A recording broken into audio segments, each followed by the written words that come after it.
dans les Seigneurs, shalom. Que notre Dieu soit suffisamment élevé. Je vais pouvoir parler d'un thème qui s'intitule l'Éternel est mon berger. Le thème de ce matin, c'est l'Éternel est mon berger. Je suis dans les livres de Psaume, le chapitre 23. Je lis au nom de Jésus. Le Psaume chapitre 23, la Bible dit ceci. Cantique de David. L'Éternel est mon berger, je ne manquerai de rien. Il me fait reposer dans de verts pâturages, il me dirige près des eaux paisibles, il restaure mon âme, il me conduit dans les sentiers de la justice à cause de son nom. Quand je marche dans la vallée de l'ombre de la mort, je ne crains aucun mal, car tu es avec moi. Ta houlette et ton bâton me rassurent. Tu dresses devant moi une table en face de mes adversaires. Tu enduis ma tête et ma coupe déborde. Oui, les bonheurs et la grâce m'accompagneront tous les jours de ma vie et j'habiterai dans la maison de l'Éternel jusqu'à la fin de mes jours. Parole du Seigneur. Certainement, nous connaissons tous ces passages où ça fait pratiquement notre prière de chaque jour. L'Éternel est mon berger, je ne manquerai de rien. J'habiterai dans la maison de l'Éternel jusqu'à la fin dans la fin de mes jours. Cela fait notre prière de chaque jour. Mais aujourd'hui, j'aimerais parler de ça différemment, sous une autre direction et notre révélation. Je vais commencer par expliquer dans chaque verset ce que ces passages veulent dire. C'est-à-dire, j'arriverai jusqu'à la fin, mais je commence d'abord par le premier verset et je descendrai. C'est de cette façon que je vais pouvoir fonctionner. Ici, nous sommes dans les livres de Psaume 23. Les premiers versets disent ceci. L'Éternel est mon berger, je ne manquerai de rien. C'est que ici, il est question d'une brebis et d'un berger. David dit, l'Éternel est mon berger et je ne manquerai de rien.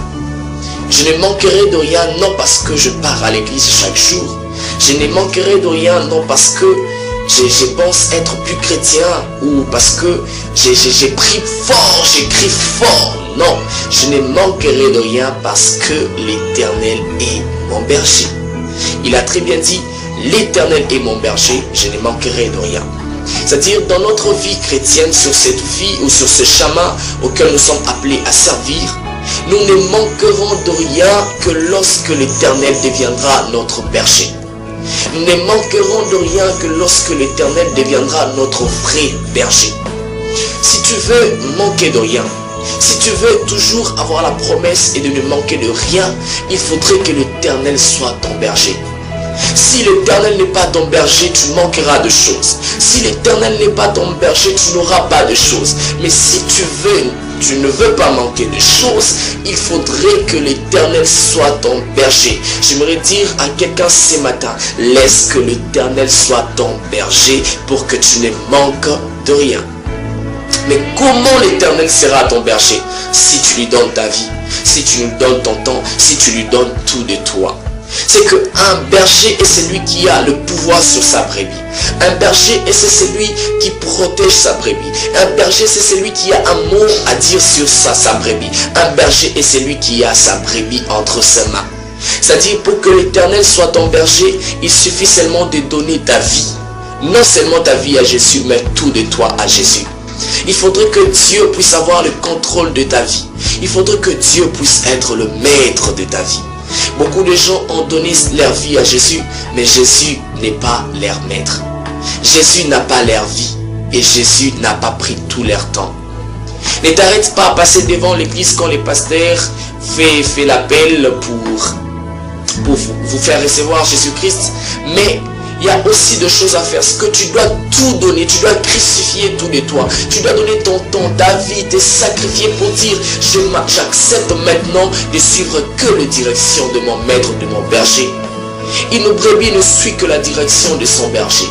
Une brebis ne suit que les principes de son berger.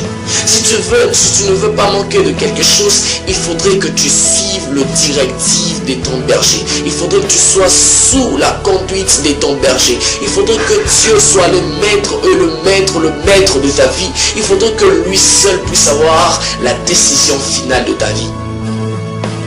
Une brebis n'a rien à dire au devant de son berger. Mais c'est son berger qui le contrôle. C'est son berger qui a le mot, les derniers mots de sa vie. Est-ce que l'Éternel a les derniers mots dans ta vie? Est-ce que l'Éternel, c'est en l'Éternel que revient la dernière décision dans ta vie? Je ne sais pas. Mais tu veux pas manquer quelque chose. Commence par faire de ton Dieu un berger.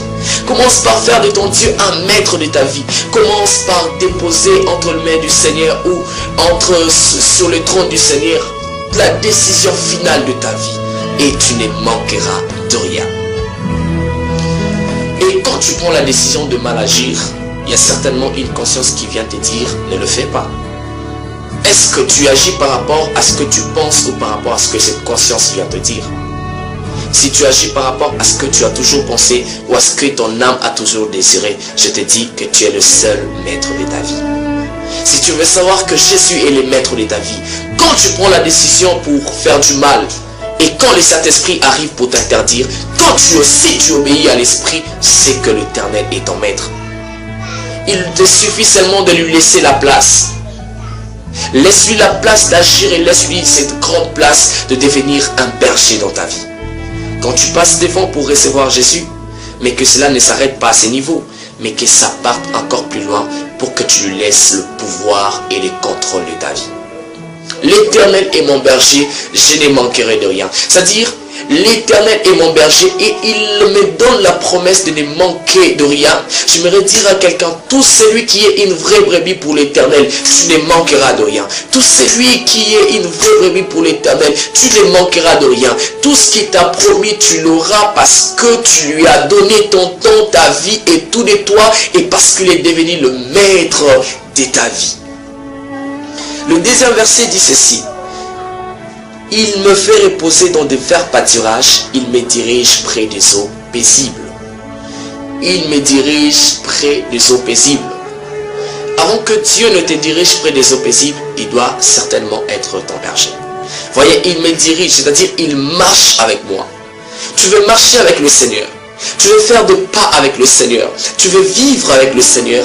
Donne-lui ta vie et fais de lui ton berger. Et il marchera avec toi. La Bible dit, il me fait marcher près des eaux paisibles. Il me dirige près des eaux paisibles. C'est-à-dire quoi? J'aimerais d'abord symboliser de l'eau ici par la parole de Dieu. C'est que quand tu reçois Seigneur Jésus dans ta vie, quand il devient ton berger, la première des choses qu'il fait, il te ramène ou il te dirige près de sa parole. Pourquoi Jésus te dirige près de sa parole? Jésus te dirige près de sa parole pour que tu puisses les connaître. Tu es une brebis pour un berger.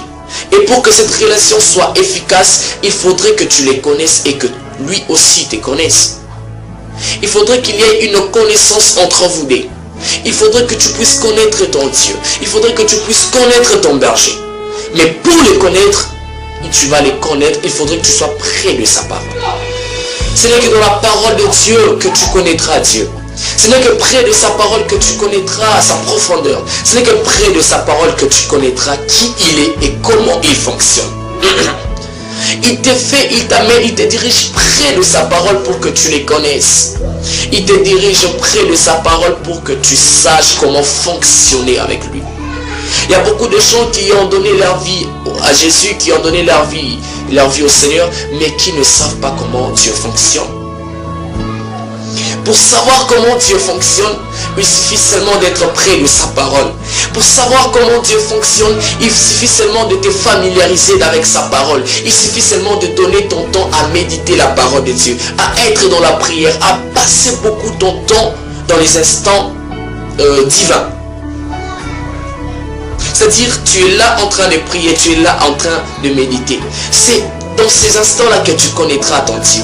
Si tu ne sais pas comment Dieu fonctionne, tu ne sauras pas, tu ne seras pas au courant des choses auxquelles tu en as droit. Pour savoir des choses qui t'attendent ou pour savoir tes droits, tu dois être au courant ou tu dois avoir la connaissance de ton Dieu. Savoir mon Dieu est ceci, il est celui-ci, il est voilà ce qu'il dit, voilà ce qu'il dit et voilà ce qu'il m'a promis. Pour connaître Dieu, pour savoir qui est réellement ce Dieu avec qui je marche, il faudrait que je sois près de sa parole. La première des choses, pourquoi Dieu te dirige près des eaux paisibles, c'est pour que tu les connaisses. Deuxièmement, c'est pour que tu saches comment ils fonctionnent. Troisièmement, c'est pour que tu trouves l'accomplissement à ta promesse. Il dit ceci: l'Éternel est mon berger, je ne manquerai de rien. C'est-à-dire, parce que l'Éternel est mon berger, il me fait la promesse de ne manquer de rien. C'est une promesse. Mais cette promesse a besoin de trouver un accomplissement. Mais pour que cette promesse soit accomplie, il faudrait qu'elle soit près des eaux. Je vais m'expliquer. Il y a un homme dans la Bible qu'on parle de Pierre. On appelle Pierre, n'est-ce pas? Pierre était là près de la mer, il était là en train de chercher les poissons. Il cherchait les poissons, il cherchait les poissons. Les poissons, il ne trouvait pas les poissons. Mais quand Jésus est venu, la Bible dit, Jésus vient, il lui parle, voilà, il lui dit, jette ton filet. Cette fois-ci, jette ton filet. Quand il jette le filet, il prend le poisson. C'est-à-dire de lui-même, quand il jetait le filet, il ne trouvait pas de poisson. Mais quand Jésus est venu, il lui a demandé de jeter le filet. Directement, il a pris les poissons. C'est-à-dire quoi? Quand Jésus est venu, ce n'était plus une eau simple. C'était maintenant la parole. Et le filet n'était plus un filet simple. C'était devenu la promesse. Et les poissons là, c'était plus les poissons physiques, mais c'était les poissons spirituels qui est appelé l'accomplissement. C'est que quand Dieu s'approche de toi, quand Dieu t'approche auprès de la parole, il veut simplement dire quoi? La promesse que tu as, jette-les dans la parole et tu auras l'accomplissement. J'aimerais dire à quelqu'un, il n'y a pas d'accomplissement sans appui de la parole dans la promesse. Tu as une promesse, oui, mais cette promesse prend forme d'une sémence en nous. Et elle a besoin d'être arrosée pour qu'elle grandisse et que nous recevions les fruits de cette sémence. L'accomplissement, c'est le fruit. La promesse, c'est la sémence. Et la parole, c'est de l'eau qu'on arrose. J'aimerais dire à quelqu'un, si tu ne veux pas être près de la parole de Dieu, si tu ne veux pas connaître comment Dieu fonctionne, tu n'auras jamais l'accomplissement de tes promesses. Qu'est-ce que Dieu dit à Josué plutôt? Il dit que ces livres de la loi ne s'éloignent pas de ta bouche. Médite-le jour et nuit. C'est alors que tu réussiras. Qu'est-ce qu'il va réussir? C'est qu'il va réussir la chose que Moïse a eu à échouer, à ne pas réussir. Il va réussir. Dieu a promis que les enfants d'Israël devaient arriver à la terre promise. Mais ils ne sont pas arrivés. Mais il dit, Josué, toi tu dois y arriver. Tu dois réussir. Mais, si tu veux réussir, que cette parole ne s'éloigne pas de ta bouche. J'aimerais dire à quelqu'un, tout celui qui veut réussir, tout celui qui veut avoir l'accomplissement de sa promesse, qu'il reste près des eaux paisibles, qu'il reste près de la parole de Dieu, qu'il ne s'éloigne pas près de la parole de Dieu, car tu auras le succès, car tu auras l'accomplissement de tes promesses. Non, tu veux avoir l'accomplissement de ta promesse. Prends la promesse que tu as, jette-la dans l'eau. Prends la promesse que tu as, jette-la dans l'eau. Dieu t'a promis de devenir grand. Prends la promesse que tu as, jette-la dans l'eau. Dieu t'a promis de devenir qui? Prends ce qu'il t'a promis là, jette-la dans l'eau et tu recevras tel qu'il t'a promis. C'est dans sa parole qu'il accomplit de choses. C'est dans sa parole qu'il accomplit de choses. C'est dans sa parole qu'il accomplit de choses. Amen. Il dit, près des eaux paisibles. C'est qu'il y a des gens qui n'arrivent pas, il y a des promesses qui ne s'accomplissent pas, justement parce que nous n'avions pas su comment fonctionner ou comment marcher avec le Seigneur. Dieu vient promettre, mais pour arriver à l'accomplissement, il nous faut des processus. J'ai toujours eu l'habitude de dire, entre la promesse et l'accomplissement, il y a l'obéissance. Et cette obéissance est par rapport au précepte de Dieu. C'est-à-dire Dieu aussi, parmi les raisons qu'il te dirige près des eaux, il te dirige près des eaux pour que tu aies un sens à l'obéissance. Pour que tu saches comment fonctionner avec lui, comment être obéissant à sa parole. Il est si important d'être obéissant parce que sans l'obéissance, ou si tu manques de l'obéissance, tu risqueras de mourir sans toucher à ta promesse. Il y a des gens qui disent, je ne mourrai pas, je vivrai. Fona mona promesse en Nzambe te kokokisama. Oui, la promesse en Nzambe te kokokisama. Si tu es dans la désobéissance, tu mourras sans pour autant toucher à ta promesse. Moïse a bien commencé, mais il n'est pas entré à la terre promise parce qu'il a désobéi. J'aimerais pas que toi qui m'écoutes, tu ne puisses pas entrer dans ta promesse, dans l'accomplissement de ta promesse, parce que tu aurais désobéi. Mais pour que tu ne désobéisses pas, il faudrait que tu saches comment Dieu fonctionne. C'est quoi la parole de Dieu? C'est quoi le principe de Dieu? Si tu n'es pas au courant des principes de Dieu, tu serais en train de mal agir pensant que tu agis bien. C'est comme ça que Dieu fonctionne. Il faudrait que tu sois au courant de sa parole, de ses principes, de comment il fonctionne. Le 3e verset dit ceci. Il restaure mon âme, il me conduit dans les sentiers de la justice à cause de son nom. Il restaure mon âme, il me conduit dans les sentiers de la justice à cause de son nom. C'est que lorsque Dieu nous rapproche près de sa parole, c'est pour qu'il puisse restaurer notre âme. Lorsque nous recevons Jésus, nous avons des choses en nous, dans nos pensées, voilà, qui sont vraiment bizarres, des pensées trop perverses. Et Dieu, avant de commencer les grands travaux avec nous, il aime d'abord restaurer notre âme. C'est-à-dire, enlever tout ce qui est d'impur, enlever tout ce qui est de mauvaises pensées pour instaurer de choses nouvelles. J'aimerais dire à quelqu'un, il est si important de passer par les brisements lorsque l'Éternel devient ton berger. Il restaure mon âme. C'est-à-dire, il a formaté des choses pour instaurer de nouvelles choses.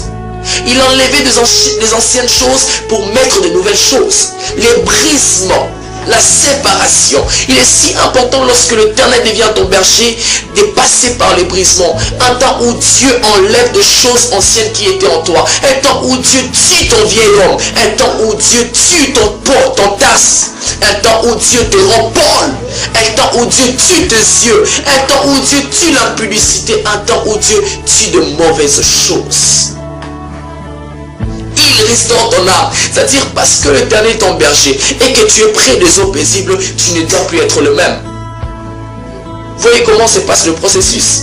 Il devient mon berger. Il me conduit près de sa parole. Je sais comment il fonctionne. Et à partir de ces paroles-là, je peux maintenant me dire, non, ce que j'ai en tête est mauvais. Je dois l'enlever et instaurer d'autres choses, de nouvelles choses.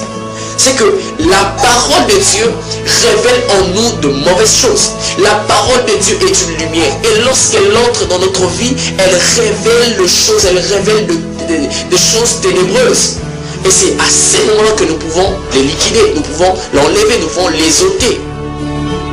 Et quand nous ôtons ces choses, c'est pour que nous soyons restaurés. C'est pour que nous soyons dans la nouvelle créature. C'est pour que nous devenons nouveaux. Voilà pourquoi la Bible dit la nouvelle naissance. Ton âme doit être restaurée. Tes désirs doivent être restaurés. Tes pensées doivent être restaurées pour marcher avec le Seigneur jusqu'à la fin. Il ne suffit pas de dire que l'Éternel est mon berger, je ne manquerai de rien. Il y a tant d'autres promesses. Mais pour y arriver, il faut passer par ces choses. Par la parole de Dieu, la restauration de l'âme. Et ici, la Bible dit, il me conduit dans les sentiers de la justice. Lorsqu'il restaure ton âme, il te conduit dans les sentiers de la justice. Et qu'est-ce qui te conduit dans les sentiers de la justice? La Bible dit ceci. Il me conduit près des eaux paisibles. L'eau c'est la parole c'est lui-même Dieu. C'est-à-dire, ce qui me conduit dans les sentiers de la justice et ce qui restaure mon âme, c'est en réalité la parole. Donc je voudrais dire à Dieu, à quelqu'un ce matin, si tu prends ton temps à méditer, si tu prends ton temps à créer ton intimité avec la parole de Dieu, avec Dieu, ton âme sera restaurée et tu vivras la justice. Il y a des gens qui disent, je désire vivre la justice, je désire vivre dans la sainteté, mais ils ne savent pas être près des eaux paisibles. J'aimerais dire à quelqu'un, tu veux la justice, tu veux la crainte de Dieu, tu veux la sainteté. Ce n'est pas un problème, mais ce n'est pas très grave. Mais seulement, passe beaucoup ton temps à lire la parole de Dieu. Passe beaucoup ton temps à prier. Passe beaucoup de temps dans l'intimité, dans les instants divins. et tu réussiras ces choses. Ton âme sera restaurée, tes pensées seront restaurées et tu vivras dans la justice au nom de Jésus. Pourquoi Dieu veut que nous puissions être dans la justice? C'est que dans la pensée de Dieu, lorsque tu deviens une brebis pour lui, il veut que tu sois efficace. Non, je dis à quelqu'un, la pensée de Dieu, c'est que tu sois efficace. Et pour que tu sois efficace, il faudrait que tu sois juste. Parce que la Bible dit, seule la prière de juste a une efficacité. C'est-à-dire, seuls les gens qui prient qui sont efficaces. Si tu veux être efficace, ce n'est pas très grave, mais seulement forme ton intimité, travaille ton intimité dans la prière et dans la parole de Dieu. C'est alors que tu deviendras efficace. La pensée de Dieu, c'est qu'il est un maître puissant. Et il veut aussi que tu deviennes un serviteur puissant. Voilà pourquoi il t'enseigne ces choses comme tu es sa brebis. Il veut que tu sois près de la parole de Dieu. Il veut que tu les connaisses. Est-ce que les gens qui travaillent avec le diable les connaissent vraiment dans sa profondeur? Non. Mais Dieu vous donne la chance de les connaître. Quel bonheur. Un Dieu merveilleux, il vous donne la chance de les connaître, d'entrer en lui. De les connaître jusqu'à sa profondeur. Il vous donne cette chance. Mais seulement, soyez près de sa parole. Ne vous éloignez pas de sa parole, car il veut que vous soyez informés sur ce qu'il est, car il veut que vous soyez dans la justice, car il veut que vous soyez restaurés.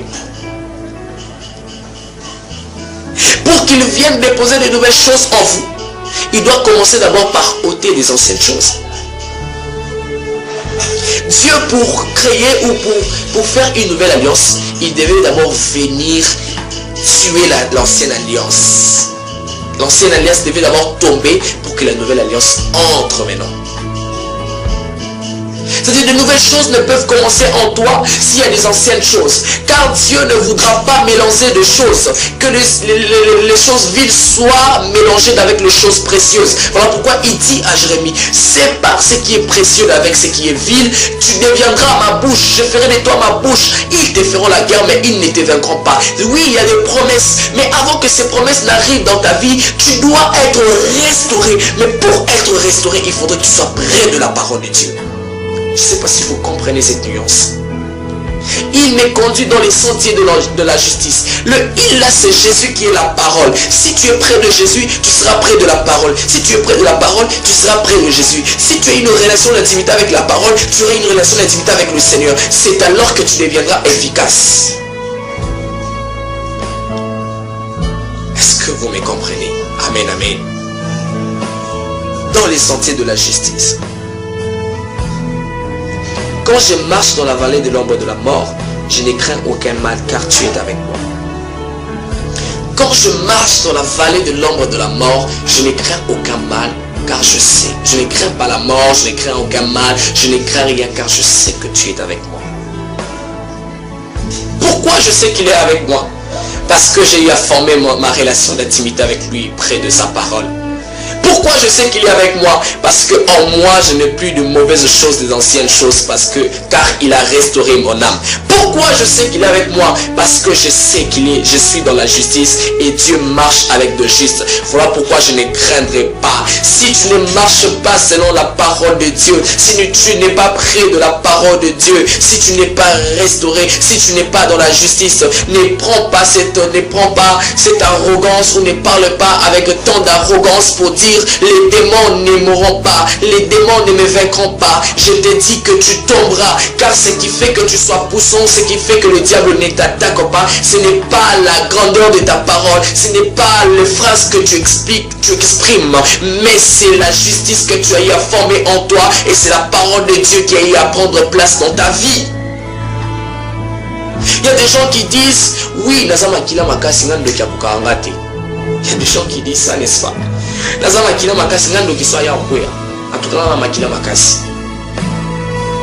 Ton sang n'est pas fort, mais c'est le sang de celui qui est en toi qui est fort. Les gens ne comprennent pas. C'est que pour que ton sang soit intouchable, il faudrait que le sang de Jésus vienne remplacer ton sang. Et pour que Jésus vienne en toi, il faudrait que tu sois près de sa parole. C'est la parole de Dieu qui crée une place dans nos vies. dans laquelle Dieu vient se reposer, dans laquelle Dieu vient prendre place, vient habiter. Si tu veux que l'ennemi ne t'attaque pas, si tu ne veux pas tomber, crée une relation avec le Seigneur, crée une relation dans sa parole où laisse-lui une place et il viendra. Donc j'aimerais dire à tous celui qui a Jésus en lui, si tu as Jésus en toi, toi qui me suis partout, vous allez me suivre, j'aimerais te dire, ne crains pas la mort, ne crains pas le diable, ne crains pas l'ennemi, car le sang que tu as, ce n'est pas le sang qui tombe, ce n'est pas le sang des échecs, ce n'est pas le sang des faibles, mais c'est le sang des forts. Oh, j'aimerais dire à quelqu'un, dans la pensée de Dieu, il n'a jamais pensé exclure le combat dans nos vies, mais il a toujours pensé exclure ce qui est défait dans nos combats. Donc ne crains pas les combats, ne crains pas les ennemis, mais rassure-toi, dans tout combat tu as déjà la victoire en avance, dans toute attaque tu as déjà la victoire en avance. Alors affronte. Quand l'ennemi fait des pas, fait 4 pas, parce que tu as besoin si vite de sceller ta victoire que Dieu t'a posée en toi, a déposé dans ton esprit. Pendant que les gens pensaient comment David allait combattre, David ne pensait pas à ça. Non, David pensait comment aller concrétiser la victoire que Dieu lui avait donnée. Non, j'aimerais dire à quelqu'un, dans tous tes combats, tu ne chercheras pas la victoire, mais tu chercheras comment concrétiser et régulariser la victoire que Dieu t'a donnée. Non, je ne combats pas pour chercher la victoire, mais tu combats déjà dans la victoire, car Dieu l'a déjà mis en toi. Et pourquoi il l'a mis en toi? Parce que tu lui as laissé une place. Pourquoi il l'a mis en toi? Parce qu'il a restauré ton âme. Pourquoi il l'a mis en toi? Parce que tu marches dans la justice. Je déclare sur la vie d'un juste que le diable ne t'aura pas. Je déclare sur la vie d'un juste qu'ils te feront la guerre, mais ils ne te vaincront pas. Je déclare sur la vie d'un juste, dans tous tes combats, tout ce qui est défaite est déjà exclu au nom de Jésus. Parce que tu es juste et que ton âme est restaurée, tu marcheras avec fierté, tu n'auras pas peur. Je n'ai pas peur parce que seulement on m'appelle enfant de Dieu. Non, mais je n'ai pas peur parce que en moi j'ai formé une relation d'intimité avec le Seigneur. Parce que j'ai la connaissance de la parole. Non, pourquoi Dieu te ramène près des eaux? C'est pour que tu sois au courant de choses dont tu... Non, j'aimerais dire, si Dieu te ramène ou te dirige près des eaux paisibles, c'est pour que tu sois au courant de tes héritages. Aïe, aïe, aïe, aïe. J'aimerais dire à quelqu'un, c'est dans la parole de Dieu que tu seras au courant des choses auxquelles tu as droit. C'est dans la parole de Dieu que tu sauras que l'ennemi est sous tes pieds.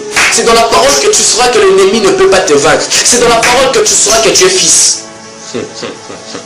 Non, le diable vient tenter ce monde. Je vis dans ce monde, mais je ne suis plus de ce monde. C'est-à-dire, je ne me précipite pas à être dans ce monde. Parce que tout ce qui est de ce monde, je l'ai déjà. Alors, mon problème, c'est d'avoir encore des héritages célestes. Car c'est ce qui est précieux, c'est ce qui est plus important. Non, mon problème, ce n'est pas ce que les hommes voient que c'est important. Mon problème, c'est le ciel. Voilà pourquoi la Bible dit, cherchez d'abord le royaume de cieux. Cherchez d'abord le royaume de cieux. La clé de ce monde, je l'ai déjà. Mais ce que je cherche, c'est la clé du royaume. Aïe, aïe, aïe, aïe. J'aimerais dire à quelqu'un, la clé de ce monde, tu l'auras si tu es près de la parole. La clé de ce monde, si tu l'auras si tu es restauré. La clé de la parole, tu l'auras si tu es dans la justice. Tu l'auras et tu n'auras pas à craindre, car Dieu est avec toi.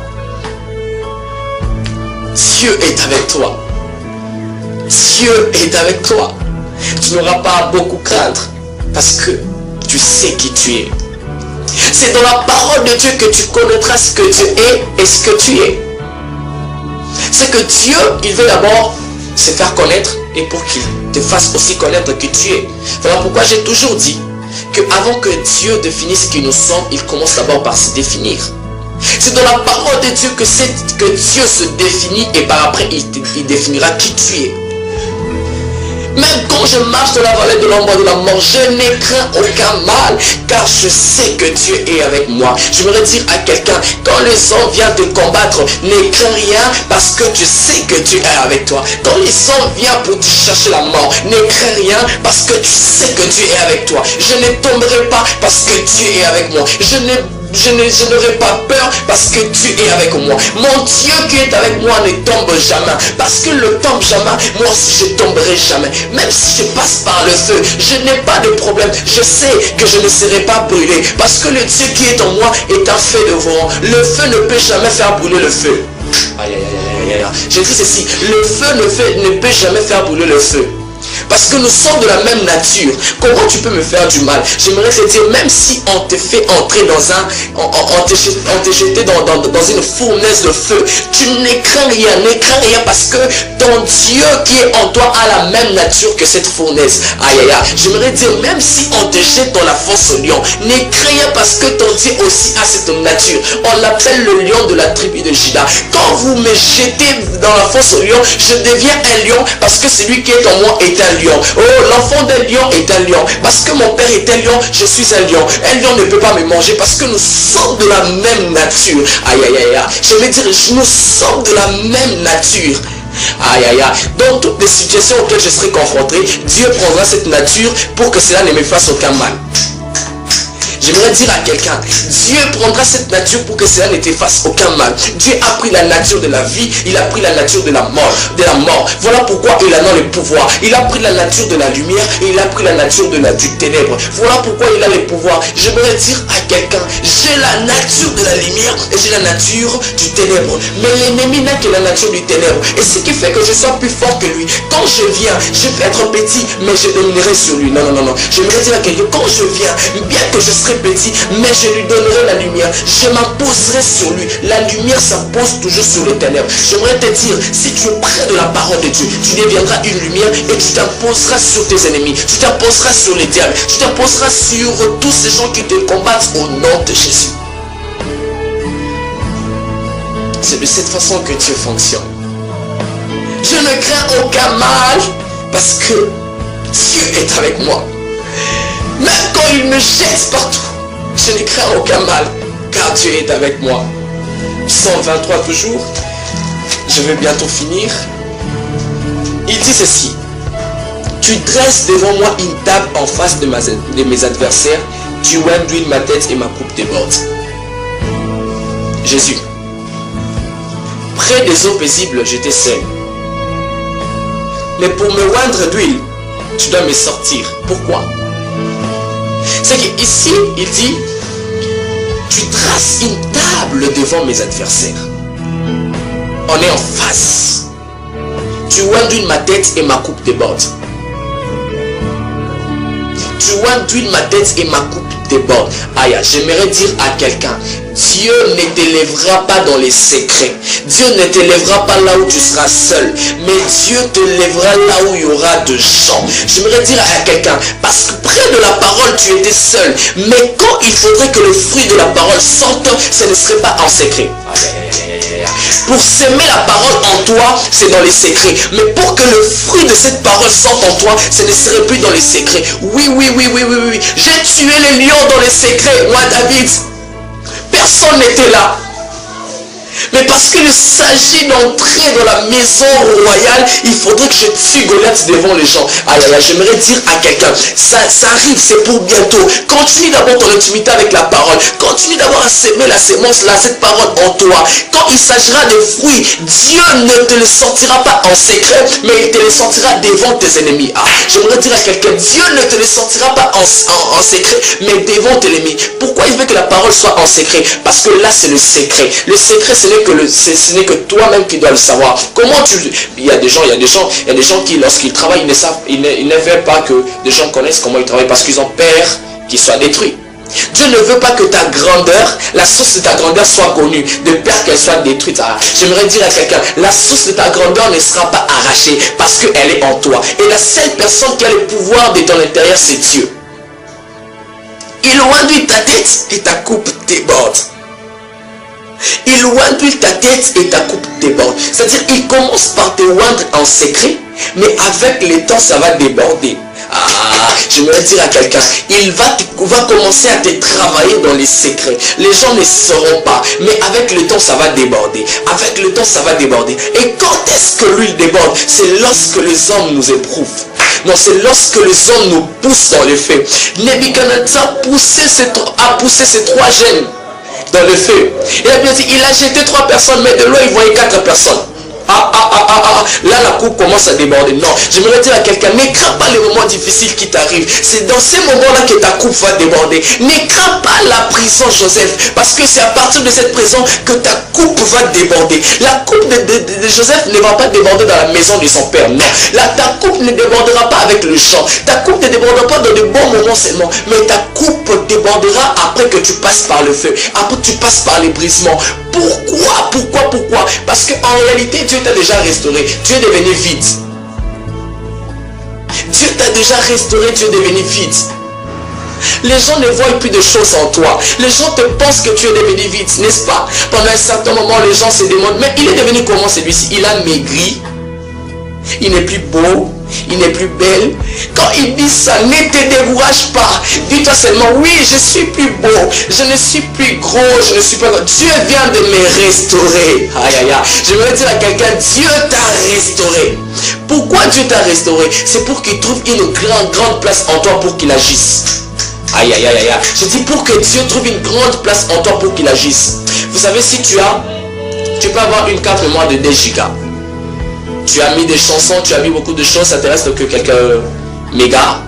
Et ça te reste que 1 seul giga. Et tu trouves un film de très important qui pèse 2 gigas.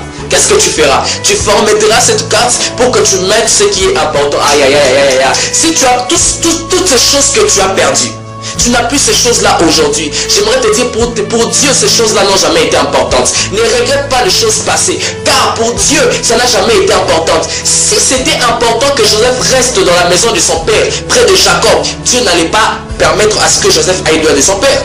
Mais Dieu a compris que sa grandeur ne sortira jamais s'il est près de son père. J'aimerais te dire, ce qui fera de toi grand, ce n'est pas de choses que tu as perdues. Car si Dieu a accepté que tu perdes ces choses, parce qu'il savait que cela n'allait jamais te faire une grande personne. Mais il a accepté de te restaurer. Aïe, aïe, aïe. Dis avec moi, toi qui m'écoutes, dis avec moi restauration. Dis avec moi restauration. Aïe, aïe, aïe. Je dis avec moi restauration. Dieu m'a restauré. Il m'a laissé vide pour qu'il commence le bon travail avec moi. Qu'est-ce que Dieu dit à Moïse? Il dit, prends ton bâton, tape-le seulement une seule fois dans cette pierre et de l'eau sortira. Pendant que dans la pierre, il n'y avait pas de l'eau. C'était vide. Aïe, aïe, aïe. J'aimerais dire ceci. Dieu, s'il te restaure, s'il te laisse vide, c'est pourquoi chaque fois que tu as besoin de quelque chose, il tape en toi et les choses sortiront. Aïe, aïe, aïe, aïe. J'aimerais dire à toi, j'aimerais te dire qu'en toi, Dieu t'a restauré pour qu'il crée une terre très propice pour toutes sortes de semences. Dieu t'a restauré, les gens te critiquent, j'accepte. Je suis maintenant prisonnier pendant que j'étais hier favorable. J'étais hier un favori dans la maison de mon père Jacob. J'avais un tunique de plusieurs couleurs que mes frères n'avaient pas. Mais aujourd'hui j'ai maintenant une tunique, excusez-moi, de prisonnier. J'ai un habit de prisonnier. Oui, j'accepte car Dieu m'a restauré. J'ai toujours dit ceci, que il y a un principe. Avant de devenir grand, il faut toujours commencer par la petitesse. Quand Dieu te fait passer par la petitesse, ne regrette pas. Car si tu veux seulement commencer grand, tu n'attendras pas ta destinée. Tu ne toucheras pas à ta destinée. Je vais m'expliquer. Adam est venu sur la terre, il était grand, n'est-ce pas? Il n'est pas passé par la petitesse. Directement, il était grand. Et il n'a pas pu faire de choses que Dieu lui avait dites. Il n'a pas pu toucher à sa destinée. Mais Jésus-Christ a compris. Dieu qu'il était, il a dit non, non, non, non, non, non. Je dois commencer par la petitesse. Je dois commencer par naître dans une maison rejetée, abandonnée. Ne crains pas parce que tu es rejeté. Non. Ne crains pas parce que tu es abandonné. Mais qu'est-ce qui est plus important? Bien que tu es rejeté, bien que tu n'as rien, mais il y a toujours des signes de la grandeur, n'est-ce pas? Bien que tu n'as rien, il y a toujours le roi mage qui vient te donner de l'huile. Il y a toujours le roi mage qui vient te donner. Aïe, aïe, aïe, aïe. Bien que tu n'as rien, mais il y a toujours des signes de la grandeur en toi. C'est-à-dire, c'est une petitesse qui a en elle une grandeur. Bien que tu es dans la petitesse, mais dans ton esprit, il y a déjà une sémence de grandeur. Ne refuse pas la petitesse. Ne refuse pas les temps difficiles, ne refuse pas les brisements. Dieu dit ceci. La seconde maison sera plus glorieuse, la gloire de la seconde maison sera plus glorieuse que celle de la première. C'est-à-dire la première maison était détruite. Mais on devait maintenant commencer par construire la deuxième maison. J'aimerais dire à tout celui qui a perdu de choses. Tu as eu des gloires hier, mais aujourd'hui tu ne l'as pas. J'aimerais te dire, ne prends pas trop de soucis car ce n'était que la première maison. Mais Dieu a déjà commencé à construire la seconde maison en toi. Tu sais, quand on construit une maison, il y a des coups de marteau. Si par un certain très moment difficile, tu remarques que tu pries, mais des moments deviennent encore très pires. Ça devient encore très difficile. Comprends seulement qu'il y a des coups de marteau d'une nouvelle construction. Dieu veut déposer des gloires en toi. Non. J'aimerais dire à quelqu'un, une nouvelle gloire demande une nouvelle maison, n'est-ce pas? Donc une nouvelle bénédiction devient une nouvelle personne. Voilà pourquoi tu n'es plus la même personne que tu étais hier. Hier on t'appelait qui? Député, aujourd'hui tu es chômeur. Accepte cet état de chômeur, car c'est dans cet état de chômeur que Dieu sortira une autre personne. Dieu sortira une autre personne. Jésus, pour venir renouveler l'alliance, il n'est pas venu sous forme d'Adam, il est venu sous forme de Jésus. Mais j'aimerais vous dire que lorsque Jésus est mort, il est ressuscité. Quand Marie est allée lui chercher dans les tombeaux, voilà, Jésus a apparu et la femme a regardé, elle a vu, elle dit, oh, je ne savais pas que c'était toi, je t'ai vu comme si tu étais un jardinier.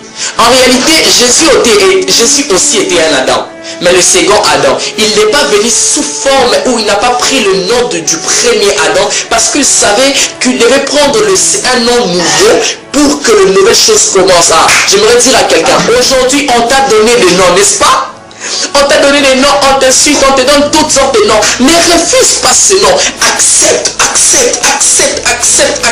Car c'est à partir de ces noms que Dieu sortira une grandeur. Je déclare sur la vie de tout celui qui va m'écouter sur YouTube, partout vous allez m'écouter, partout vous allez me suivre. Il y a une grandeur qui sortira à partir de ces noms qu'on t'a donnés. Pour finir, j'aimerais dire à quelqu'un, tous les moments que nous passons, tous les moments difficiles qui nous arrivent, légèrement, peut-être dans ton extérieur, dans ton intérieur, il y a déjà la bénédiction, mais dans ton extérieur, tu doutes fort, tu dis, même 100 fois je n'ai pas, est-ce que j'ai vraiment la bénédiction en moi? J'aimerais te dire que tu as la bénédiction, mais encore un peu de temps, cela prendra forme. Encore un peu de temps, aura de la forme. Encore un peu de temps, il y aura de la forme. La Bible dit, la terre était informe et vide, mais après un temps, cela a pris forme. Ça peut être une terre informe et vide, mais avec le temps, il y aura de forme. Confie-toi en l'Éternel. Et Jésus, la Bible dit, Jésus s'arrêta. Il dit, qui m'a touché? Il pose la question. Toi qui prends la décision de chercher Dieu, un jour Dieu va s'arrêter. Il te posera la question. Qu'est-ce que tu as encore comme problème? Tu es allé chercher Dieu pour avoir le mariage, mais Dieu s'arrêta, il te posera la question. Est-ce que tu as une maison? Est-ce que tu as ceci? Est-ce que tu as ceci? Est-ce que tu as ceci? Lorsque tu pries pour demander une chose, Dieu te répond pour te donner 5 choses. Ne pleure pas, mais seulement, je te prêche la bénédiction, mais toute bénédiction est conditionnée. Mais seulement, sois près de Jésus. Mais seulement, sois près de la parole. Mais seulement, ne lâche pas. Ne lâche pas. Sois près de Jésus. Tu auras la solution à ton problème. La Bible dit, il y a quelque chose, j'ai senti que quelque chose est sorti de moi. Non, quand tu prends la décision d'aller vers Jésus, quelque chose sortira de Jésus pour t'atteindre. J'aimerais dire à tous ceux qui est malade, si tu crois en me suivant, si tu as quelque chose, tu as une maladie qui ne te laisse pas, tu as le sida, tu as croix, le Dieu qui m'a appelé, je crois en ces dieux. Si tu me suis et que si tu as la foi, prends la décision maintenant, va vers Jésus, donne ta vie à Jésus et la délivrance sortira de Jésus pour t'atteindre. La guérison sortira de Jésus pour t'atteindre.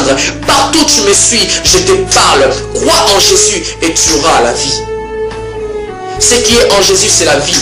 Et si tu donnes ta vie en Jésus, la vie sortira de lui pour t'atteindre, pour t'arriver.